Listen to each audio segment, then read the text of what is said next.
Hello, I'm Jeff. This is The Guitar Way. Welcome. This is a tuning video. It's going to be multi-level from beginner to advanced, so find the level that suits you and we'll get going. Have you ever tuned your guitar with a tuner, if you're used to using a tuner, and it reads out perfectly on the meters, but still something sounds a little bit off? We're going to fix that for you today. There's reasons for that, and we're going to get into those. To start off with, we're just going to talk about tuning with the tuner. Got a few of these. This is a pretty common one. It's a snark. A lot of people use this. I have another one that I can use to tune to different reference frequencies, like my favorite 432 hertz. But this one is set. I don't think I can vary it. The standard is 440 hertz across the world for A. A equals 440 is well known. And so that's what we're going to start with. This section is just how to use the tuner, and only the tuner, to get in tune. And you'll be close with this, but you probably won't be finished depending on your guitar. So let's get started. Now let's just knock some things out of whack here so that we can see which is something you would hopefully never do in real life. But I'm going to try to get this so you can see it on the extra camera there. What we do is, with a tuner like this, we just hit the string that we're interested in tuning, and we just keep turning the tuning key until it reads out in tune. So I'm going to start with the low E and work my way up to the high E. The low E has the most tension, so you want to get the thicker strings tuned first, and work your way up to the high E, and then come back and adjust, because usually things will have changed by the time you've gone through all the strings. Okay, so we're going to start with the low E string and work our way to the high E string. You start with the thickest string because it has the most tension. You work your way up to the thinnest string, and then you go back and make sure that the lower strings are still in tune, because a lot of the time they will have changed by the time you get them all tuned, because you're changing the overall tension on the neck, and so things can be slightly different tuning.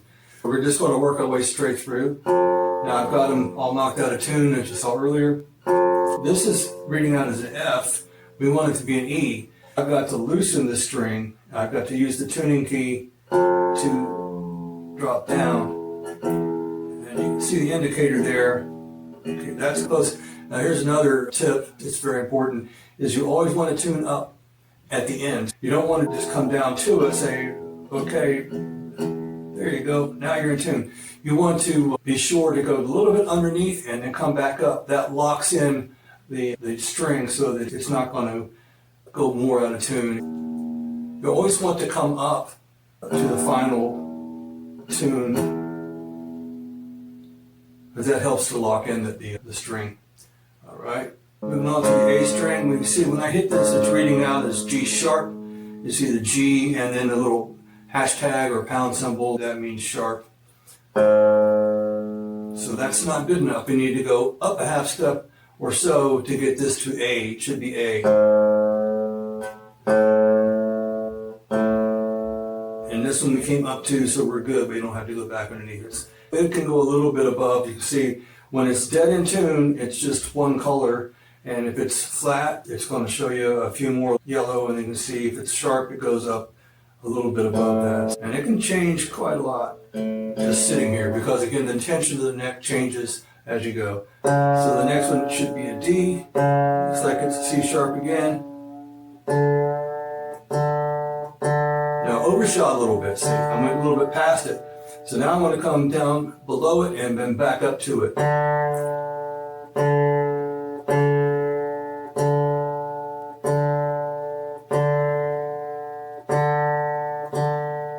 That's pretty good. A little bit short. That's okay for now.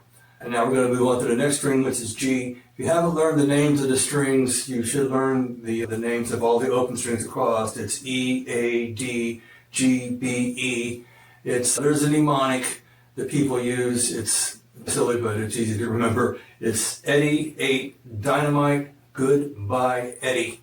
You'll see that on basically every tuning video that you look at. There's another one, something about elephants and donkeys grow big ears. So if you don't like the dynamite idea, you can use that one. You can make up your own. But anyway, so now we're at the G string. And we're going to get that tuned up. So that looks like it's close from the G. There you go. It's a little bit sharp. Now our next string is B. We're starting out at A sharp, or maybe we started out at A even.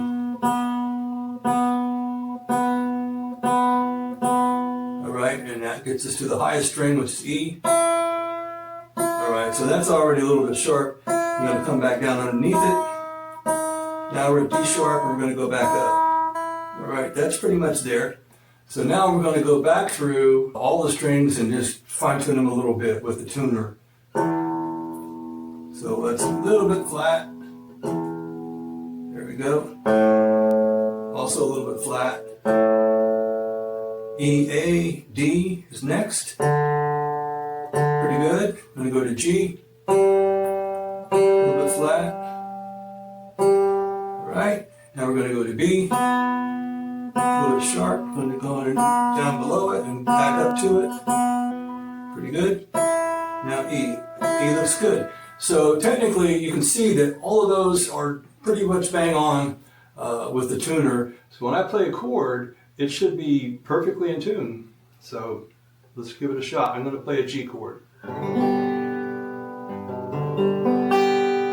It's pretty good. That's passable. D is another one that's pretty well telling. I'll buy that. Yep. Alright, so that's a successful method for a straight beginner. You get yourself a clip-on tuner or a pedal. If you have pedals, if you already have a tuner pedal, you probably already know how to do this and you wouldn't be watching this video.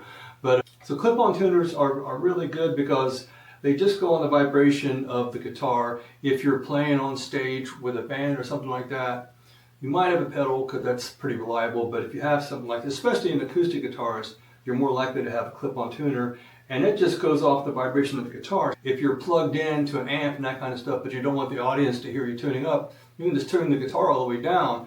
The tuner doesn't care. It doesn't rely on the electronics. It relies on the vibrations coming from the wood. That's a pretty good way to tune up in quiet so that you're not bothering anybody. And that one already went a little bit sharp. That's another thing about tuning. It's not one and done. It's an ongoing process. Throughout the night, you're going to be constantly tuning. Some people can drive you crazy with tuning. You can overdo it, but you've always got to keep a watch on it and stay close. Otherwise, it's just not pleasant. But that's one of the things about the human ear. An untrained human ear is so precise that it can hear the slightest out of tuneness. Most people can hear, really can tell if something's slight. They have zero musical training whatsoever, but they can tell you, yep, you're out of tune. They'll keep you honest. So that's the first part. That's chapter 1. And then we're going to move on to the next section. All right, so this is chapter 2, and this is tuning from string to string. There's a method that's existed for a long time, hundreds of years, actually, probably since the 1800s. That's about when this was standardized. And this is, like I said, a string to string. It's called a 5th fret method. It's with one little twist. But if you play the 5th fret on most of these strings, the 5th fret on the E string is an A. So if you play the 5th fretted note on the E string, it's equal to the open string next to it. What you do is you tune across. Like say you get an E that is in tune for sure, and jumped ahead a little bit on the harmonics there, but we'll be doing that too in the next couple of chapters. So you get the E to where you're sure that it's in tune, and then you match it up with the next string. Let's just say that string is not in tune. You'll hear it. That doesn't sound right. You get to jumping around a little bit. You've got to reach with the hands. That's one of the inferior parts of this tuning method, but it still works, and you've seen people do this your whole life. If you ever seen anyone on TV tuning up a guitar, you get it to where it's close to it in your ear, and it's also something you can feel. You can feel the vibrations of these strings. It's an interesting thing. All right, so that's pretty good. So you go on from that one, you go to the next one. Since you've got the A in tune, now you go to the D string. You play the 5th string on the A string, count up 1, 2, 3, 4, 5. Usually you're going to have your dot on the 5th fret, and you play that string. It's a little bit out, even though we just tuned it up. It's pretty close. I'm going to let that one ride. I can help myself. So again, you just go through this process of coming underneath it and then coming back up to it. And what you hear between the strings when they're out of tune is a thing called beats. It's a beat between the notes that when they're not ringing in harmony with each other, you'll get to be able to hear that. So now we've got that one in tune, now we move to the next. So you get the idea. So far, we've gone to the 5th fret of the 6th string to get the A string in tune. Then we go to the 5th fret of the A string, and the next note is a D. Then we go to the 5th fret of the G string, and we get our G in tune. And now here's the trick. It's just because of the way guitars are tuned, which allows you to have the most ergonomic position of your fingers to play chords, to play pleasing sounds. So this is a little different. So instead of going to the 5th fret on the 3rd string, the next string over, that's not right. You're going to go to the 4th fret, and that's going to be the next tune. So what's happening is these strings of relationships, the intervals, are all perfect fourths. That's a perfect fourth. That's a perfect fourth. That's a typical ear training interval song that they use. Here Comes the Bride. It's a Wagner's bridal chorus. If you can hear it, that's the relationship between the lower 4 strings. When you get to between the 3rd string and the 2nd string, the relationship is a major 3rd. It's a little bit sweeter. So that's why, in this case, we have to go to the 4th fret, which is a B note, to get to that next B. Okay? And then finally, we're right back to the 5th fret method. That's the only outlier, is that B, so people just call it the 5th fret method, and that kind of covers all the bases. A little bit out. You can hear it just dropping into tune. And you may never get it perfectly in tune. Don't drive yourself crazy. Don't I'm never going to get in tune, so I'm never going to play. Get it as good as you can and then move on. Go ahead and start playing songs. So that's the 5th fret method. To recap, you just go to the 5th fret of the lower string and play the open string next to it that's adjacent to it, directly underneath it. Until you get to the G string, and now you back it up to the 4th fret, and then you go right back to the 5th fret to get that E. That's how that works. And that's the end of that chapter. We're going to move on to the next method. We're going to keep going a little bit deeper. The first method gets you in tune really well.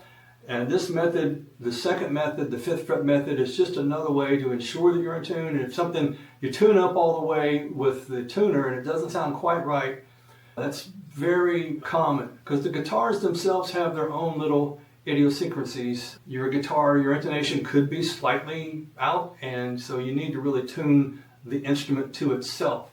And you're actually tuning yourself to the instrument when you do that, and you're getting more in touch with the music and the instrument.